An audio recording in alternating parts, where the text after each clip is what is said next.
a private dancer, hands up on money, and any old music will do. An old pain, which they still haven't found out what it is, in my chest. I think what it is, it's a cramp in the same one you get from the fingers. Then it was a stroke that came, because why?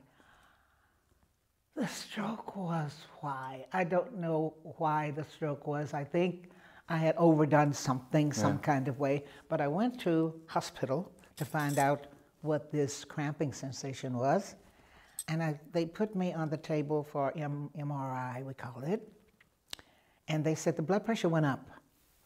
And I said, oh, it's always up, you know, because I always had high blood pressure. And I think that's what caused it, because afterwards I felt not good after the treatment of, you know, trying to check me. They said, well, I don't see anything except the blood pressure went up. Yeah. And after that, I went on the honeymoon, didn't come back. After that, we came back and we were going to go to another trip, one of those other trips with a group of friends. And I woke up and I said to Urban, I can't go, I can't talk. Wow. Urban called the doctor and he said, bring her in, give her an aspirin, and we'll see. I just thought it would come back something, you know. Okay. So he took me in. Immediately they took me in and say, it's a mild stroke from the back of the head. Right. And then they took me down in the room and I didn't believe it. I said, stroke, like that. They left the room. Flop, hit the floor. The whole right side was gone. Oh, wow. And I thought, what have I done? I really have had something, because I can't move. It took me really what seemed like an hour to get up, because then I learned how to get up when you're down and up, right, not holding on to something. So then when I got up, I sat in it, and I thought, well, until I learn what this is, this stroke that they say I have, obviously I do, and then they started the therapy of writing with the right hand. All of that was gone. It was better than in the morning. Yeah. When I said, I was happy that went. But then I had to will myself to walk, to make the leg walk, not.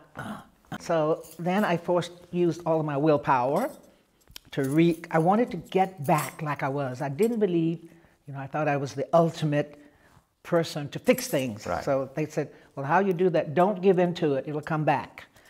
It was a mild stroke. It wasn't a heavy one.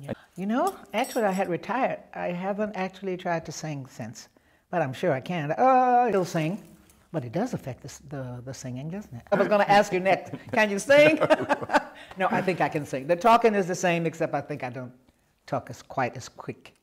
Right. Okay. Those were some of the last words and the last interview. Rock and roll legendary singer Tina Turner, who died at the age of 83. Yes, ladies and gentlemen, Elijah updates. Tina Turner, yes, died. We have been informed about the sudden death of Tina Turner, the legendary of rock and roll, and she's the artist that pioneered rock and roll. Yes, and she became a pop behemoth in the 1980s and died at the age of 83 after a very long illness. Yes, her family has not come out to make an official announcement, but her manager, came out and he said that it's true, she died, yes, and the cause of her death, as we said before, yes, it's intestinal cancer, which was diagnosed in 2016, and she had a kidney transplant in 2017. So Turner affirmed that black women were the leading in the race of music, and she died a songstress and a legendary of rock and roll. Yes, and more about this is that in a statement that a representative said, Tina Turner, the queen of rock and roll, has peacefully today,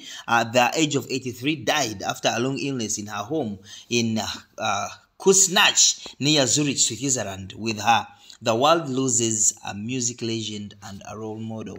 Yes, that is it for now. And she came out and talked about her illness, especially the less talked about stroke, which she suffered when she was 75 years of age, but she overcame and died at the age of 83, which is really sad. Yes, she was born as Anne May Bullock on the 26th of November 1939, and she was raised in Knoxbush, Tennessee, where she recorded picking cotton with her family as a child. She sang in the tiny town's church choir, and as a teenager talked, or rather sang, her way into Ike's band in St. Louis. Yes, ladies and gentlemen, that is it for now. Well, we shall bring you her funeral and the last rites. Keep it Elijah Updates.